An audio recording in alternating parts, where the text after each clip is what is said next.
সম্মানিত দিনী ভাই বোন, আবু হুরায়রা রাদিয়াল্লাহু তাআলা আনহু বলেন, রাসূল সাল্লাল্লাহু আলাইহি সাল্লাম বলেছেন, ইন্নাল্লাহ তাইয়্যিব, নিশ্চয় আল্লাহ পবিত্র, লা ইয়াকবালুল্লাহু ইল্লা তাইয়্যিবা, আল্লাহ পবিত্র ছাড়া কবুল করেন না। হালাল রুজি ছাড়া, হালাল খাদ্য ছাড়া আল্লাহ ইবাদত আমল কবুল করেন না। ইন্নাল্লাহ আমারাল মুমিনিনা বিমা আমারা বিহিল মুরসালিনা, নিশ্চয় আল্লাহ তাআলা নবী রাসূলকে যেভাবে হালাল খাওয়ার জন্য আদেশ করেছেন, সাধারণ জনগণ মুমিন পুরুষ নারীকেও সেভাবে হালাল রুজি খাওয়ার জন্য আদেশ করেছেন। অত্র বুখারী মুসলিমের হাদিসের এই পর্যন্ত অনুবাদে বোঝা যায়, সাধারণ জনগণ এবং নবী রাসূল সবাইকেই হালাল রুজি খাওয়ার জন্য আদেশ করা হয়েছে, যা রাসূল সাল্লাল্লাহু আলাইহি সাল্লাম বলেন। সুম্মা যাকারা রাজুলা, তারপর আল্লাহর নবী একটা লোকের আলোচনা করলেন। ইতুলি সাফারা, যে লোকটি বিদেশে রয়েছে, আসাসা আকবারা, মাথার চুলগুলি এলোমেলো হয়েছে, ঠিকমতো গোসল করেনি, ঠিকমতো মাথার চুল চিরুনি করেনি, কাজেই তার মাথার চুল এলোমেলো হয়েছে এবং সে বিপদগ্রস্ত হয়েছে। ওয়ামুদ্দু ইয়াদাইহি ইলা রাব্বিহি, সে তার প্রতিপালকের নিকটে দুই হাত উঠিয়ে প্রার্থনা করছে। সে বলছে, রব্বি রব্বি, হে আমার প্রতিপালক, আমি বিপদগ্রস্ত, তুমি আমাকে বিপদ থেকে বাঁচাও। দুঃখজনক হলেও সত্য, আল্লাহর নবী পরের অংশে বললেন, অমাতামুহু হারাম, তার খাদ্য আছে হারাম, অমাশরাবুহু হারাম, তার পানি আছে হারাম, অমালবাসুহু হারাম, তার পোশাক হচ্ছে হারাম। আন্না ইস্তাজাবু লাহু, তার দোয়া কি করে কবুল হতে পারে? বিদেশে থাকলে মুসাফিরের দোয়া কবুল হয়, এ কথাই ঠিক। আবার বিপদগ্রস্ত হয়ে আল্লাহকে বললে মাজলুম হিসাবে তার দোয়া কবুল হয়, এ কথাই ঠিক। আবার হাত তুলে দোয়া করলে ফেরত দেওয়া হয় না, এ কথাই ঠিক। তিনটে অবস্থায় তার কাছে আছে। মুসাফির, এটাও তার কাছে আছে, সে একজন মুসাফির। সে বিপদগ্রস্ত মাজলুম, এটাও তার কাছে আছে, যা বোঝা যাচ্ছে। হাত তুলে দোয়া করছে, যা ফেরত দেওয়া হয় না, ফেরত দিতে আল্লাহ তাআলা লজ্জা পান। কেউ যদি হাত তুলে দোয়া করে, তাহলে আল্লাহ তার হাত ফিরিয়ে দিতে লজ্জা পান। এই তিনটে অবস্থা তার মধ্যে বিদ্যমান থাকার পরেও তার দাবি, তার দোয়া কবুল হলো না, এই জন্য যে তার খাদ্য হারাম, এই জন্য যে তার পানি হারাম, এই জন্য যে তার পোশাক হারাম। সম্মানিত দিনী ভাই বোন, এইটা মনে রাখতে হবে, জীবনে যদি হারাম রুজি থাকে তাহলে ইবাদত কবুল হবে না, এ কথাই ঠিক। আমি আপনি যারা হালাল রুজি উপার্জন করি না, তারা স্পষ্টই ভালো বুঝি যে আমার চাকরিতে সন্দেহ রয়েছে, আমার ব্যবসায় সন্দেহ রয়েছে, আমার উপার্জনের সন্দেহ রয়েছে, এই কথা মানুষ ভালোই বুঝে। সম্মানিত দিনী ভাই বোন, নোমান ইবনে বাশির রাদিয়াল্লাহু তাআলা আনহু বলেন, রাসূল সাল্লাল্লাহু আলাইহি সাল্লাম বলেছেন, আল হালালু বাইয়িন, হালাল হচ্ছে স্পষ্ট, আল হারামু বাইয়িন, হারাম হচ্ছে স্পষ্ট, ও বাইনাহুমা মুস্তাবিহাতুন, এই দুইটার মধ্যে সন্দেহযুক্ত একটা চাকরি রয়েছে, ব্যবসা রয়েছে, জমি জায়গা চাষ রয়েছে, অর্থ উপার্জন রয়েছে, লা ইয়ালামুহুন্না কাসিরুম মিনান নাস, যেটা বহু মানুষই স্পষ্ট হতে পারে না, জানতে বুঝতে পারে না, সঠিক সিদ্ধান্ত বের করতে পারে না। এই পর্যন্ত বলার পরে আল্লাহর নবী বলেন, ফামান ইত্তাকা মিনাশ শুবহাতে ইস্তাবরা লিদ্দীনিহি ওয়া ইরজিহি, যে ব্যক্তি সন্দেহ থেকে নিজেকে বাঁচালো, চাকরি ছেড়ে দিল, ব্যবসা ছেড়ে দিল, এই জমি চাষ ছেড়ে দিল, সে তার দিনকে পরিপূর্ণ করে নিল। অমান ওয়াকাফি শুবহাতে ওয়াকাফিল হারামে, যে ব্যক্তি সন্দেহের মধ্যে পড়ল, সে হারামের মধ্যে পড়ল, যার চূড়ান্ত সিদ্ধান্ত নেই, সেটা চূড়ান্ত হারাম। যেই চাকরি চূড়ান্ত হালাল বলে বিবেচনা করা যায় না সেটা চূড়ান্ত হারাম।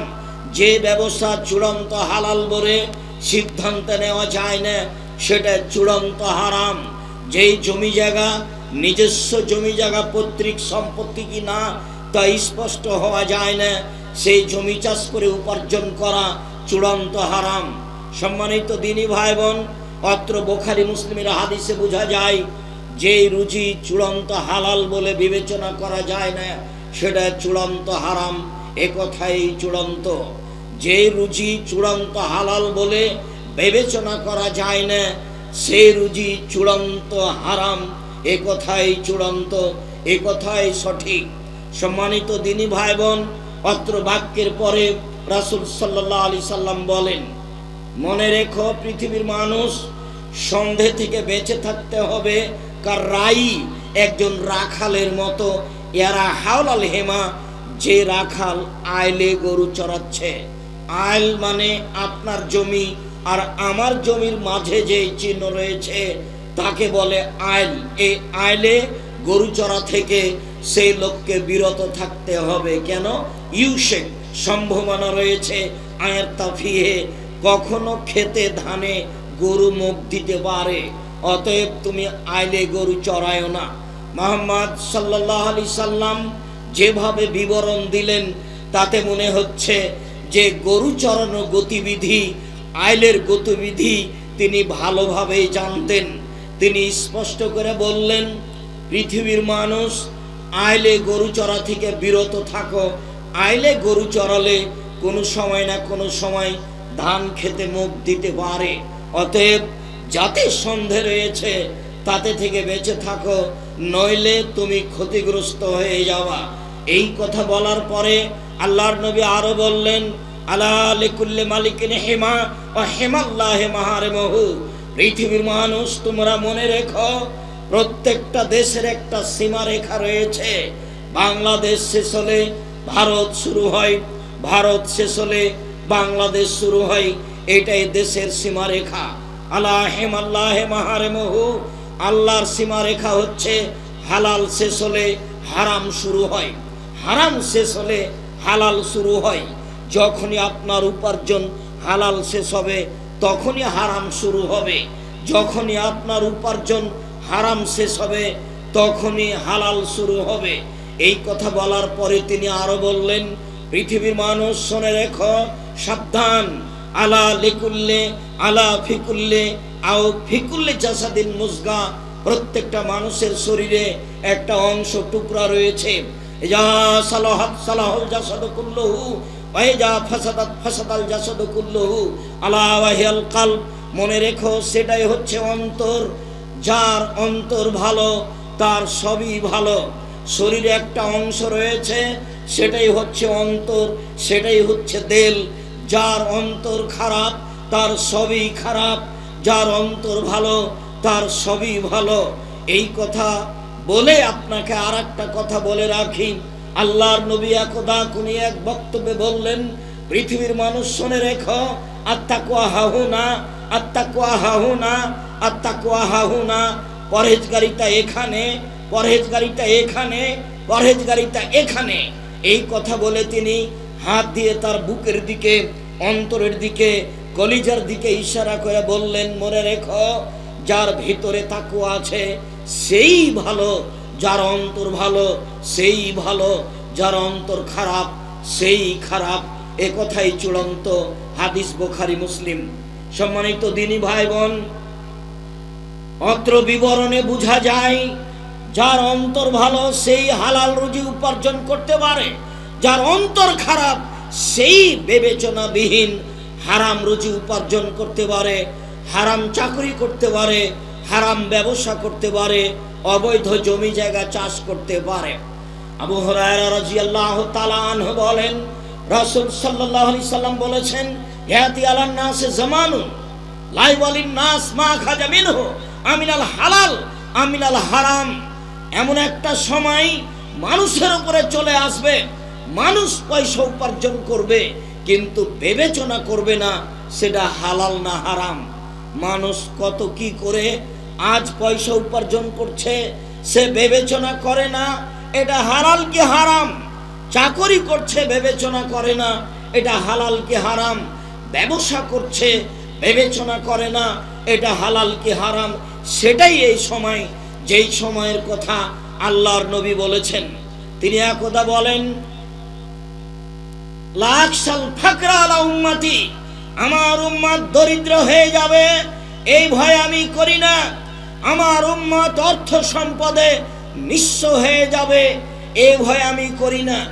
আমার ভয় আমার উম্মত এতানাফাসুনা, এই পৃথিবী উপার্জনে তারা এমন ভাবে লেগে যাবে অতীতের মানুষ যেমন লেগে গেছিল। তুলসতা আলাইকুমুদ দুনিয়া কামা বসাতাত মান কানা কাবলাকুম। সঙ্গী সাথী শুনে রেখো, তোমাদের সামনে পৃথিবী উপার্জনের পথ খুলে ধরা হবে। তোমরা দেখতে পাবে শুধু টাকা আর টাকা, উপার্জনের পথ আর পথ, অসংখ্য পয়সার পথ পন্থা। এই সময় যখন চলে আসবে, এমনই যখন তোমরা উপার্জনের পথ ঘাট দেখবে, তখন তোমরা উপার্জনের প্রতিযোগিতায় নেমে যাবে। তোমাদেরকে পৃথিবী ধ্বংস করে দিবে। যেমন ভাবে পূর্বের মানুষ এইভাবে উপার্জনে লেগে গেছিল, তাদেরকেও ধ্বংস করে দিয়েছে, এটাই আমার আশঙ্কা।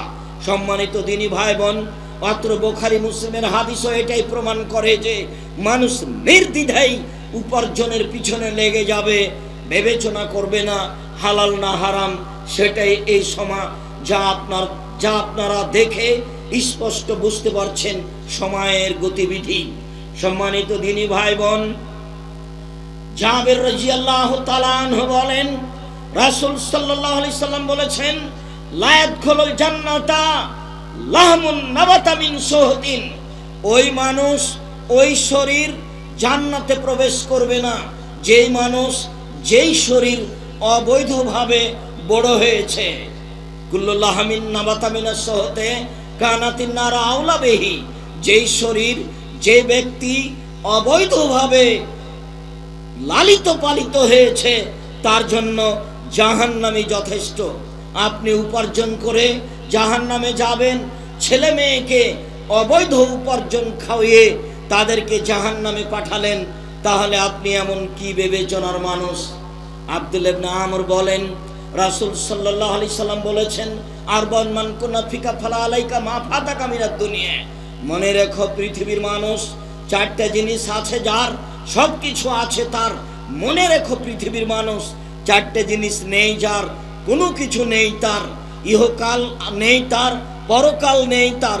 চারটে জিনিস আছে যার, ইহকাল আছে তার, পরকাল আছে তার। চারটে জিনিস নেই যার, ইহকাল নেই তার, পরকাল নেই তার। এক, হিফজু আমানাতিন, আমানতের রক্ষা। দুই, সিদকু হাদিসিন, সত্য কথা। তিন, হুসনু খালিকাতিন, ভালো আচরণ। চার, ইফাতুন ফি তুআমাতিন, বৈধ রুজি। বৈধ রুজি নেই যার, ইহকাল নেই তার। বৈধ রুজি নেই যার, পরকাল নেই তার। বৈধ রুজি আছে যার, ইহকাল আছে তার। বৈধ রুজি আছে যার, পরকাল আছে তার। সম্মানিত দিনী ভাই বোন, কথাগুলি রাসূল সাল্লাল্লাহু আলাইহি সাল্লাম বলেন, আপনাকে আমি হাদিস অনুবাদ করে অবগত করাচ্ছিলাম হালাল ও হারাম। উমামা বাহিলি রাদিয়াল্লাহু তাআলা আনহু বলেন, অন্য বর্ণনা আবু সাঈদ খুদরি রাদিয়াল্লাহু তাআলা আনহু বলেন, রাসূল সাল্লাল্লাহু আলাইহি সাল্লাম বলেছেন, লা ইয়াদখুলুল জান্নাতা লা ইয়াদখুলুল জান্নাতা জাসাদুন গদিয়া বিল হারাম। ওই শরীর, ওই ব্যক্তি জান্নাতে যাবে না যেই শরীর হারাম উপায়ে বর্ধিত হয়েছে, বড় হয়েছে। যাদের লালন পালন হারাম উপায়ে হয়ে থাকে, তারা জান্নাতে যাবে না। এই কথা মুহাম্মদ সাল্লাল্লাহু আলাইহি সাল্লাম বলেন। খাওলা আনসারিয়া রাদিয়াল্লাহু তাআলা আনহা বলেন, রাসূল সাল্লাল্লাহু আলাইহি সাল্লাম বলেছেন, ইন্না রিজালান ইয়াতাখাওয়াদুনা ফি মালিল্লাহি। মানুষ অচিরেই নির্দ্বিধায় হারাম উপার্জনে নেমে যাবে। ফালাহুন নার, তাদের জন্য, ফালাহুমুন নার, তাদের জন্য জাহান্নাম রয়েছে। হারাম উপার্জনের ফলাফল সরাসরি জাহান্নাম। হারাম উপার্জনের ফলাফল সরাসরি জাহান্নাম। আবু হুরায়রা রাদিয়াল্লাহু তাআলা আনহু বলেন, রাসূল সাল্লাল্লাহু আলাইহি ওয়াসাল্লাম বলেছেন, মানিস্তামালনাহু ফি আমালিন, আমি যাকে কোনো কাজে নিয়োগ দিই, নিয়োজিত করি, ফারাজাকনাহু রিজকান, তারপর তার বেতন আমি নির্ধারিত করে দিই, সে মাসে এত টাকা বেতন পাবে, এত টাকা তার রুজি হিসাবে বেতন দেওয়া হবে। এইটা যখন নির্ধারণ করা হয়, ফামা যালিকা, এই ব্যতীত যেটুকু সে উপার্জন করে সেইটুকু হচ্ছে তার জন্য হারাম, ফলাফল তার জন্য জাহান্নাম। যারা এই দেশে চাকরি করে, চাকরি করতে গিয়ে, ব্যবসা বাণিজ্য করতে গিয়ে মানুষের কাছে সুদ ঘুষ নিয়ে থাকে, কর্মে অতিরিক্ত কিছু অবৈধভাবে উপার্জন করে, তার জন্য জাহান্নাম ঘোষণা করেছেন মুহাম্মদ সাল্লাল্লাহু আলাইহি সাল্লাম। সম্মানিত দিনী ভাই বোন, আপনাকে আমি এই অংশে এসে রাসূল সাল্লাল্লাহু আলাইহি সাল্লাম অবৈধ উপার্জন থেকে কিভাবে সতর্ক সাবধান থাকতেন এইটুকু আপনাকে একটু অবগত করাই। আবু হুরায়রা রাদিয়াল্লাহু তাআলা আনহু বলেন, মাররা রাসূলুল্লাহ সাল্লাল্লাহু আলাইহি সাল্লাম বিতামারিন ফিত্তারিক, আল্লাহর নবী একদা রাস্তায় পড়ে থাকা একটা খেজুরের পাশ দিয়ে হেঁটে যাচ্ছিলেন। আল্লাহর নবী একদা রাস্তায় পড়ে থাকা একটা খেজুরের পাশ দিয়ে হেঁটে যাচ্ছিলেন। তিনি খেজুরটা হাতে নিয়ে বললেন, লালাম তাকুনা মিনাস সাদাকা, ও খেজুর, পৃথিবীর মানুষ শুনে রেখো, এই খেজুরটা সাদকার খেজুর হতে পারে। এই আশঙ্কা যদি আমার না হতো, এই খেজুরটা সাদাকার খেজুর হতে পারে, এই আশঙ্কা যদি আমার না হতো, লাকালতহা, তাহলে আমি এই খেজুরটা, আমার হাতের খেজুরটা আমি খেয়ে নিতাম। আমি আপনাকে অত্র বুখারী মুসলিমের হাদিস স্পষ্ট বুঝাতে পারলাম না, তার জন্য সাদাকা হারাম ছিল, তার বংশের জন্য সাদাকা হারাম, তার বাড়ির কাজের লোক যারা দাস দাসী তাদের জন্য সাদাকা হারাম ছিল। রাস্তার একটা খেজুর উঠিয়ে নিয়ে তিনি বলছেন, হয়তো বা কেউ জাকাতের খেজুর নিয়ে যাচ্ছিল, হয়তো বা কেউ সাদকা দান সাদকার খেজুর নিয়ে যাচ্ছিল, তার থেকে পড়ে গেছে, এমনটা হতে পারে। এই আশঙ্কা যদি আমার না থাকতো, তাহলে আমি এই খেজুরটা খেয়ে নিতাম। একটু বিবেচনা করেন তো, তিনি হারাম থেকে নিজেকে কিভাবে বাঁচানোর চেষ্টা করেছেন। একটা খেজুর,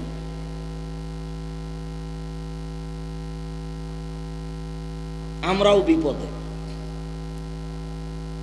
প্রায় মানুষই বিপদে।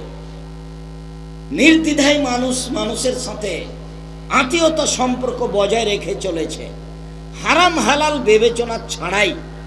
বিশেষ করে খাওয়ার ব্যাপারে মানুষকে খুব বেশি থেকে বেশি সতর্ক থাকা উচিত। অত্র বুখারী মুসলিমের হাদিসে 1 নম্বর যেটা প্রমাণ হয়, সেটা হলো অল্প জিনিস যদি পড়ে পাই তাহলে তা খেয়ে নিতে পারে প্রচার ছাড়াই। অত্র বুখারী মুসলিমের হাদিসে বোঝা যায় যে আল্লাহর নবী গায়েবের খবর জানতেন না। খেজুরটা হাতে আছে, তিনি বলতে পারছেন না যে এই খেজুরটা সাদকার না সাদকার নয়। তো হাতের খেজুর যদি বলতে না পারেন যে এটা সাদকার না সাদকার নয়, তাহলে তিনি গায়েবের খবর কিভাবে জানবেন? আবু হুরায়রা রাদিয়াল্লাহু তাআলা আনহু বলেন, আখাজা হাসান ইবনে আলী তামারাতান মিন তামারি সাদাকা, একদা আলী রাদিয়াল্লাহু তাআলা আনহুর ছেলে হাসান যাকাতের একটা খেজুর নিয়ে মুখে দিয়ে দিয়েছেন। ফাজালাহা ফি ফিহি, খেজুরটা নিয়েই মুখে দিয়ে দিয়েছেন। আল্লাহর নবী তাৎক্ষণিক তার কাছে উঠে তাকে বলছেন, কিক কিক লিয়াতরাহা, মুখ থেকে বের করো, মুখ থেকে বের করো, মুখ থেকে বের করো। পরিস্থিতি, মুখের ভিতরে হাত ঢুকিয়ে খেজুরটা বের করে ফেললেন। পরিস্থিতি এমনটাই বুঝায়। তিনি বারবার বলছেন, বের করে ফেলো, বের করে ফেলো, আমার সারটা তুমি জানো না? ইন্না সাদকা লা তাহিল্লু লানা ওয়া লি আলি মুহাম্মাদিন আলে হুমা আলে আলে মুহাম্মাদিন, এই সাদাকার খেজুর সাদাকা আমার জন্য হালাল নয়, আমার পরিবারের জন্য হালাল নয়। বের করো, মুখ থেকে বের করো। মুহাম্মদ সাল্লাল্লাহু আলাইহি সাল্লাম হাসান রাদিয়াল্লাহু তাআলা একটা ছোট ছেলে একটা জাকাতের খেজুর মুখে দিয়েছেন, তিনি এইভাবে বের করার চেষ্টা করলেন। আমি আর আপনি নির্দ্বিধায় হারাম উপার্জন করছি, আহাল পরিবার নিয়ে খুশিতে খেয়ে যাচ্ছি। আপনার স্ত্রী একদিন ভুলেও বলে না এই উপার্জন কেমন হচ্ছে। এইভাবে যে আপনি টাকা পয়সা উপার্জন করছেন, গাড়ি বাড়ি করছেন, ব্যাংকে চাকরি করছে, আবার লোন নিয়ে বাড়ি করছে, দুইজন মিলে কত খুশি, 5 তলা বাড়ি করেছে, স্বামী স্ত্রী অনেক খুশি। যার লোন আছে তার জানাজাই হবে না। আবার এটা হারাম চাকরি, আবার সেখান থেকে লোন নিয়েছে, পুরো জীবনটা তার 16 আনায় মিছে। বাংলাদেশে এমন কোনো ব্যাংকিং ব্যবস্থা নেই যেখানে চাকরি করা জায়েজ হতে পারে। এদেশে এমন কোনো ইন্স্যুরেন্স নেই যেখানে চাকরি করা বৈধ হতে পারে। সব জায়গায় হারাম জড়িত, হারাম সম্পৃক্ত। সম্মানিত দিনী ভাই বোন, হারাম থেকে কিভাবে বেঁচে থাকতেন আল্লাহর নবী বুখারী মুসলিমের একটা বাস্তব উদাহরণ দেখালাম। আবার তিনি বলছেন যে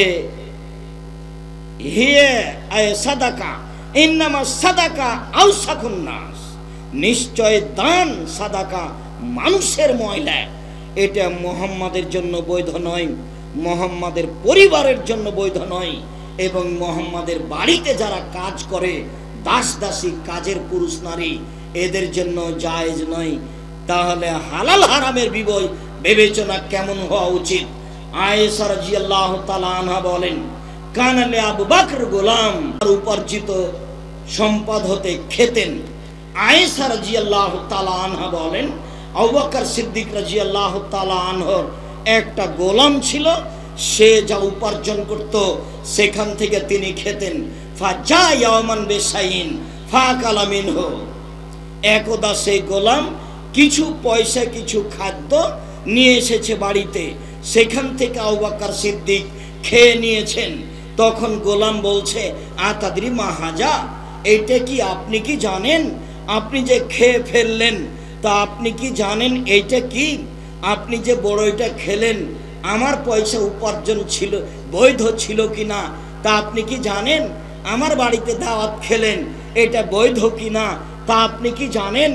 এই চাকরি আপনি করছেন তা বৈধ কিনা এইটাকে আপনি জানেন?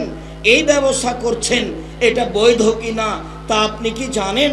আচ্ছা আবু বকর সিদ্দিক, আপনি আমার মালিক, আমি আপনার গোলাম, আজকে যে খাদ্য নিয়ে এসেছিলাম সেখান থেকে যে আপনি খেয়ে নিলেন, তো এইটা কি আপনি কি জানেন? তখন আবু বকর সিদ্দিক বলছেন, মা হাজা, বলো এটা কি? তখনও বলছে, ইন্নী তাকাহান্তু ফিল জাহেলিয়া লিনসানিন ওয়ালা আহসানতুল কাহানা, আমি জাহেলিয়াতের যুগে, বন্যতার যুগে, বর্বরতার যুগে গণকি করতাম, তবে আমি ভালো গণকি জানতাম না, আমি খালি মানুষকে প্রতারণা দিতাম। ইল্লা খাদাতু ওয়ালা উহসিনুল কাহানাতা ইল্লা খাদাতুহু, আমি গণকি জানতাম না, খালি মানুষকে প্রতারণা দিতাম। ওই সুবাদে একজনের কাছে কিছু টাকা পেতাম, কিছু খাদ্য শস্যাদি পেতাম, ও সেটা আমাকে দিয়েছে, হাজা হওয়া এইটা সেটা আপনি যেখান থেকে খেয়ে ফেলেছেন। এই পর্যন্ত আবু বকর রাদিয়াল্লাহু তাআলা শুনতেই ফাদ খালায়াদাহু ফি ফিহে, মুখের ভিতরে হাত ঢুকিয়ে দিলেন, ফাকা কুল্লা শাইন, পেটের ভিতরে যা কিছু ছিল মুখের ভিতরে হাত ঢুকিয়ে বমন করে বের করে ফেললেন। হাদিস বুখারী মুসলিম। কি বুঝলেন আপনি আর কি বুঝলাম আমি, আর জাতিকে কি বুঝাবো? হাদিস তো 1450 বছর থেকে হাদিস গ্রন্থে আছে, উপদেশ বইও দেওয়া আছে। হালাল হারামের আলোচনায় এই হাদিস দেওয়া আছে বুখারী মুসলিমের। জাতির জন্য খিদমতে কম করছি বলে মনে হয় না, চেষ্টাতে ত্রুটি আছে বলে মনে হয় না, আন্তরিকতায় অভাব আছে বলে মনে হয় না।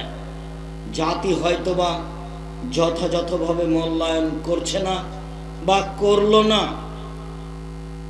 জাতি যদি যথাযথভাবে মূল্যায়ন না করে তাহলে তার খেসারত আমাকে বহন করতে হবে না। এমনিতেই পৃথিবীর শতকরা 90 জন মানুষই ইহুদি, খ্রিস্টান, অমুসলিম, মুশরিক, হিন্দু। তার মধ্যে শতকরা 10 জন মানুষ মুসলমান। এরপরেও 10 জনের শতকরা 90 জন মানুষ মাযহাব মেনে চলে, কোরআন এবং সহিহ হাদিস মানতে চায় না। আবার শতকরা 10 জনের 90 জনই মাযহাব মেনে চলে, তার 10 জনের মধ্যে আবার অনেক ভাগ। অমুকের বক্তব্য কেন শুনতে যাব, অমুকের কথা শুনব। সব মিলে জাতির সামনে স্পষ্ট দাঁড়াতে পারলাম বলে মনে হয় না। হাদিস কোরআন কিছু শিখেছিলাম, এরপরেও সব আহলে হাদিসের কাছে গিয়ে দাওয়াত দিতে পারলাম এমনটা মনে হয় না। পরিস্থিতি মনে হচ্ছে এক শ্রেণীর মানুষ উল্টা কিছু করতে পারলেই সফলতা অর্জন করছে বা করবে বলে মনে হচ্ছে। সব মিলে জাতির সামনে যথাযথভাবে দাঁড়াতে পারলাম বলে মনে হয় না। তবু পৃথিবীর মানুষকে বলে যাচ্ছি, অন্তত বাংলা ভাষায় কথা বলে যারা, পৃথিবীর দ্বীনি মুসলিম ভাই বোন যারা বাংলা ভাষায় কথা বলেন, তাদেরকে আমি আব্দুর রাজ্জাক বিন ইউসুফ বলে যাচ্ছি, জাতির যদি রাস্তাঘাট করে দিতে না পারি, জাতির যদি স্কুল কলেজ করে দিতে না পারি, জাতিকে চূড়ান্ত সঠিক ধর্ম দিতে পারবো ইনশাআল্লাহ। ধর্মের ব্যাপারে জাতিকে ফাঁকি দিয়ে পরকাল হারাতে রাজি নই। সাথে সাথে মনে বড় সাধ, এই দেশের মাটিতে উন্নত মানের প্রতিষ্ঠান গড়বই ইনশাআল্লাহ, যেখানে ছেলে মেয়ে বাংলা, ইংরেজি, আরবি উন্নত মানের শিক্ষা অর্জন করে জাতির অন্যায়ের বিরুদ্ধে লড়বে মুখে কলমে মিডিয়ায়। সেই সুবাদেই মুখে কথা বলছি, সেই সুবাদেই মিডিয়া সামনে আছে, সেই সুবাদেই কলম সাথে আছে। অনেক বই পুস্তক সময় নাই, তারপরেও বের করার চেষ্টা করা হয়েছে। জামিয়া সালাফিয়ার একটি বড় কাজ কলম, যেটা আপনাকে মূল্যায়ন করতে হবে, আলিতে সম্পত্তিকা সহ। সাথে সাথে আব্দুল্লাহর এই কাজটিকে বাংলা ভাষার দ্বীনি ভাই বোনকে সাড়া দিতে হবে, বরং পৃথিবীর মুসলিম পুরুষ নারীকে সাড়া দিতে হবে, যেটার লক্ষ্য উদ্দেশ্য সারা দেশ জুড়ে মক্তব পরিচালনা করতে চাই। মক্তব ভিত্তিক শিক্ষা কার্যক্রম এবং দাওয়াতি কার্যক্রম হবে। এই মিশন নিয়ে জীবন বাজি রেখে আব্দুল্লাহ সময় কাটিয়ে যাচ্ছে বলে আপনারা অবগত আছেন। ইতিমধ্যে 350-এরও বেশি তারা মক্তব চালু করেছে অল্প সময়ের মধ্যেই। তারা বই পুস্তক লিখেছে, সিলেবাস ছাপিয়েছে, সেই সুবাদেই কাজ করে যাচ্ছে। ইমাম নির্ধারণ করছে, ইমামদেরকে ফ্রি জামিয়া সালাফিয়া নিয়ে যাচ্ছে, ফ্রি বাড়ি ফেরত পাঠানো হচ্ছে, তার খাওয়া দাওয়ার ব্যবস্থা করা হচ্ছে, তাকে ফ্রি বই পুস্তক দেওয়া হচ্ছে। মক্তব ভিত্তিক মানগত শিক্ষা কার্যক্রম পরিচালনার জন্য আপনাকে এর জন্য দোয়া করতে হবে। সাথে সাথে উত্তরবঙ্গের রংপুর বিভাগের লোককে বলতে চাই, আপনাদের জন্য আল্লাহর পক্ষ থেকে একটা বড় নিয়ামত, সেটা হচ্ছে জামিয়া সালাফিয়া তেঘরা বিরল দিনাজপুর। একে আপনি স্বাভাবিকভাবে বুঝলে সে জবাব আপনাকে দিতে হবে। এর উপরে আপনার ভালোবাসা না থাকলে সেই জবাব আপনাকে দিতে হবে। বিশেষভাবে তেঘরা নামে যত পাড়া রয়েছে, সব পাড়ায় যারা বসবাস করে, এই সব পুরুষ নারীকে আরো শক্তভাবে বিচার মাঠে জবাব দিতে হবে। আমি আব্দুর রাজ্জাক বিন ইউসুফ তেঘরার পুরুষ নারীর কাছে আমার কিছু ব্যক্তিগত সুবিধা চাওয়া পাওয়া নেই। তাদের কাছে যে আল্লাহর পক্ষ থেকে নিয়ামত এসেছে, এটাকেই যথাযথভাবে মূল্যায়ন করতে হবে। দীর্ঘদিন থেকে তেঘরা গ্রামের ভিতরে একটা ছোট পরিসরে মাদ্রাসা চালিয়ে আসছেন, সেটা তো আপনারা জানেন। আল্লাহর বিশাল নিয়ামত, ভিন্ন ধরনের নিয়ামত চালু হওয়ার সাথে সাথে 3তলা বিল্ডিং, এতগুলো জমি, আবার ছেলেদের জন্য অস্থায়ী থাকার ব্যবস্থা, ক্লাসরুম। আপনি এটাকে স্বাভাবিক মনে করছেন?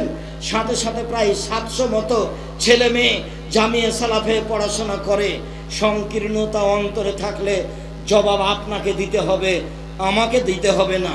উত্তরবঙ্গের মানুষ, পুরুষ নারী, আমি আপনাদেরকে আন্তরিকভাবে বলে যাচ্ছি, আমি আব্দুর রাজ্জাক বিন ইউসুফ সাধারণ মানুষ আপনার দরজায় এসেছি আপনার কল্যাণের জন্য, উত্তরবঙ্গের লোকজনের জন্য। বিশাল আকৃতিতে এক প্রতিষ্ঠান খুলতে চাই যার নাম জামিয়া সালাফিয়া। সেই জামিয়া সালাফিয়া আপনার বাড়ির জামিয়া সালাফিয়া, তেঘরা, বিরল, দিনাজপুর। সম্মানিত দিনী ভাই বোন, আমার মনে বড় সাধ, এই দেশের মাটিতে আমি উন্নত মানের প্রতিষ্ঠান গড়বই ইনশাআল্লাহ, যেখানে ছেলে মেয়ে বাংলা, ইংরেজি, আরবি উন্নত মানের শিক্ষা অর্জন করে জাতির অন্যায়ের বিরুদ্ধে লড়বে। মুখে কলমে মিডিয়ায় সেই জামিয়া সালাফিয়া হচ্ছে শিরক মুক্ত প্রতিষ্ঠান জামিয়া সালাফিয়া, বিদআত মুক্ত প্রতিষ্ঠান জামিয়া সালাফিয়া, হিংসা মুক্ত প্রতিষ্ঠান জামিয়া সালাফিয়া, দল মুক্ত প্রতিষ্ঠান জামিয়া সালাফিয়া, সংগঠন মুক্ত প্রতিষ্ঠান জামিয়া সালাফিয়া, মানুষকে নামানো এবং উঠানো মুক্ত প্রতিষ্ঠান জামিয়া সালাফিয়া। পৃথিবীর বাঙালিকে জামিয়া সালাফিয়াকে যথাযথভাবে মূল্যায়ন করার জন্য অনুরোধ জানাচ্ছি। মূল্যায়ন করো তো, অন্তত মুখে বলার জন্য অনুরোধ জানাচ্ছি, আল্লাহ তুমি জামিয়া সালাফিয়াকে কবুল করো। আরো অনুরোধ জানাচ্ছি, 10-এর পয়সা দিয়ে জামিয়া সালাফিয়া চলে। মনে রাখবেন, জামিয়া সালাফিয়ার শিক্ষকেরা বাইরে কোথাও আদায় করতে যায় না। এভাবে যেখানে সেখানে রসিদ বহি ব্যবহার হয় না। উল্লেখ্য যে জামিয়া সালাফিয়া বিদেশি কোনো সংস্থা দিয়ে চলে না। উল্লেখ্য যে জামিয়া সালাফিয়া সরকারি কোনো সংস্থা দিয়ে চলে না। উল্লেখ্য যে জামিয়া সালাফিয়া কোনো বিত্তশালী ব্যক্তি দিয়ে চলে না। আমি আপনি সাধারণ মানুষ 200, 500, 2000, 5000, 10,000, 50,000, 1 লাখ এইটা দিয়ে থাকি। তারই ভিত্তিতে জামিয়া সালাফিয়া চলে। প্রতি মাসে বেতন লাগে 32 লক্ষ। জামিয়া সালাফিয়ায় 410 জন এতিম রয়েছে, 550 অসহায় ছেলে মেয়ে রয়েছে, 300 জন শিক্ষক শিক্ষিকা আছেন যাদের প্রতি মাসে বেতন লাগে 32 লক্ষ। রমজান মাসে লাগে 48 লক্ষ, কুরবানির মাসে লাগে 48 লক্ষ। প্রত্যেক দিন বিকালে জামিয়া সালাফিয়ার লেবার মিস্ত্রি বিল আছে 50,000 থেকে নিয়ে 80,000 থেকে লাখ বা লাখের উপরে। প্রত্যেক দিন বিকালে কিভাবে চলে আমি সেটা নিজেও বুঝি না। মর্মে আমি আপনাদের অনুরোধ করি, কখনো জামিয়া সালাফিয়ার জন্য একটু মুখে বলতে ভুলবেন না, আল্লাহ তুমি জামিয়া সালাফিয়া কবুল করো। ওপরে যদি কবুল হয় কাজ সহজ, যদি ওপরে কবুল না হয় তাহলে কাজ কঠিন। মর্মে সকল দিনী ভাই বোনকে আমি বলতে চাই, এই শিরক মুক্ত প্রতিষ্ঠান জামিয়া সালাফিয়াই, এই বিদআত মুক্ত প্রতিষ্ঠান জামিয়া জামিয়া কেউ যদি 10 টাকাও দান করে তাহলে সে জান্নাত লাভ করবে। মর্মে পতিতালয়ের মহিলা যদি কুকুরকে পানি পান করে জান্নাত পেতে পারে, জামিয়া সালাফিয়ার মতো নিখুঁত প্রতিষ্ঠানে 10 টাকা দান করলে জান্নাত পাবো ইনশাআল্লাহ। মর্মে উপস্থিত দিনী ভাই বোন, অনুপস্থিত দিনী ভাই বোন, পৃথিবীর বাংলাভাষী দিনী ভাই বোনকে আন্তরিকভাবে দান করার জন্য অনুরোধ জানাচ্ছি। এই বৈঠকি দানে আমি সবাইকে অংশগ্রহণ করার জন্য অনুরোধ জানাচ্ছি। 200 হোক, 100 হোক, 500 হোক, 50 হোক, 2000 হোক, 1000 হোক, কেউ বিরত থাকবেন না, নিজেকে বঞ্চিত করবেন না। তোমরা যারা সামনে কাজ করছো ছেলেরা, তোমরা অংশগ্রহণ করবা। স্টেজে যারা আছি তারা অংশগ্রহণ করবেন। নিজের কাছে 10 টাকা না থাকলে কারো কাছে নেবেন।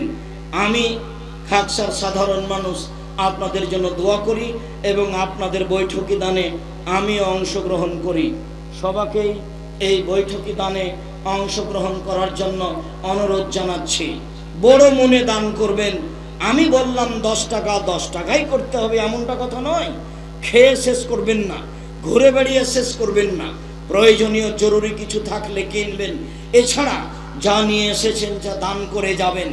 ভবিষ্যতে আবারও যখন আসবো, আগামীকাল আসবো, তখন জামিয়া সালাফিয়ায় কিছু দান করব, এই পরিকল্পনা নিয়ে আসবেন।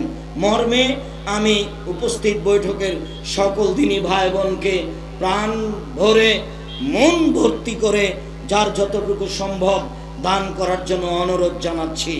যেটুকু আপনি রেখে দিবেন সেটুকু আপনার জন্য ক্ষতিকারক হয়ে যাবে, যেটুকু আপনি দিয়ে দিবেন সেটুকু আপনার জন্য কল্যাণকর হবে। মর্মে মহিলা বৈঠকে যদি কোনো দিনী ভাই বোন থাকেন, আমি তাদেরকে অনুরোধ জানাচ্ছি, আপনি জামিয়া সালাফিয়ার সুবাদে দিনী মুসলিম বোন, আপনিও সহযোগিতা করবেন যতটুকু সম্ভব। আল্লাহর নবী বলেন প্রত্যেক দিন বিকালে প্রত্যেক দিন সকালে দুইজন ফেরেশতা আকাশ থেকে নেমে আসে।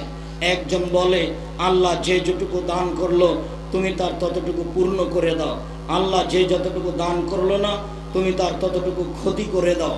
আল্লাহ রাসূলের এই হাদিসটা যেন আমাদের উপরে না বর্তায়, উপর অংশ যেন বর্তায়, যতটুকু দান করছি আল্লাহ যেন তার চেয়ে বেশি পূর্ণ করে দেন। আমি উপস্থিত দিনী মুসলিম ভাই বোনকে সবাইকে অংশগ্রহণ করার জন্য অনুরোধ জানাচ্ছি। এই ছেলেরা, এই তোমরা অংশগ্রহণ করো না কেন? তোমাদের কাছে কেউ যায় না? তোমাদের কাছে কেউ যায়? কেউ বিরত থাকবে না। সম্মানিত দিনী ভাই বোন, আমি আপনাদের জন্য আন্তরিকভাবে দোয়া করি। আল্লাহুম্মা সাল্লি আলাইহি আল্লাহুম্মা বারিক আলাইহি। আল্লাহ যে যতটুকু দান করছে তুমি তার দানকে কবুল করো, তার অর্থ সম্পদে বরকত দান করো, তুমি তার অর্থ সম্পদে নিরাপত্তা দান করো। আল্লাহ তুমি জামিয়া সালাফিকে কবুল করো। দিন রাত আমি তোমার দরবারে বলছি তুমি জামিয়া সালাফে কবুল করো। তুমি আমার একটা কথা শোনো, তুমি জামিয়া সালাফে কবুল করো। আমার কোনো ভুল ত্রুটি দিয়ে জামিয়া সালাফের ক্ষতি করো না, তুমি আমার এই দাবি কবুল করো। আমার একটা কথা শোনো, আমার মনে বড় সাধ, এ দেশের মাটিতে উন্নত মানের প্রতিষ্ঠান গড়বই গড়ব, সেটাই জামিয়া সালাফিয়া। তুমি আমার একটা কথা শোনো, তুমি জামিয়া সালাফে কবুল করো। যারা জামিয়া সালাফের বিরুদ্ধে লড়ে তুমি তাদেরকে হেদায়াত দান করো। যারা জামিয়া সালাফিয়ায় কম থেকে কম বেশি থেকে বেশি দান করে তুমি তাদের দান কবুল করো। তুমি তাদের অর্থ সম্পদে বরকত দান করো, তুমি তাদের নিরাপত্তা দান করো। আল্লাহ এই গভীর রাতে তোমার দরবারে আলোচনা শেষে বলছি তুমি আমাদের দাবি দাওয়া কবুল করো। তোমার দরবারে এই জোরালো দাবি দাওয়া দোয়া রেখে আজকের আলোচনা এখানেই শেষ করলাম। সুবহানাকা আল্লাহুম্মা ওয়া বিহামদিকা আশহাদু আল্লা ইলাহা ইল্লা আনতা আস্তাগফিরুকা ওয়া আতুবু ইলাইক। আসসালামু আলাইকুম।